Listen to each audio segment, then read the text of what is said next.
Another important point is that aluminum is a highly reflective material. During welding, part of the laser energy can reflect off the workpiece surface. If the torch angle is incorrect, the reflected laser beam may travel back into the torch, increasing wear on components, such as the protective lens and focusing lens. When welding highly reflective materials, keep the torch at a proper angle and avoid pointing the laser straight at the workpiece. Now let's start welding. Click the synergic mode, simply select the material and thickness, and the system will recommend a starting parameter set. Let's first test some T-joints and flat welding on the 4000 series aluminum.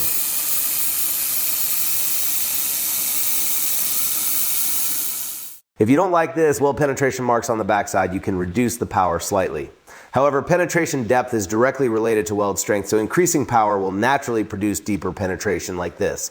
Now we're moving on to the 5000 series aluminum. Because it contains a higher magnesium content, magnesium can vaporize during welding and oxidize easily. As a result, 5000 series is generally more prone to get discoloration and dark edges than 4000 series. If that happens, try reducing the welding power slightly while keeping the gas flow unchanged. In many cases, you'll be able to achieve a much cleaner silver-colored weld bead. If you are just getting started with laser welding, I hope this video helps. Don't forget to like and follow for more welding tips, and I'll see you in the next one.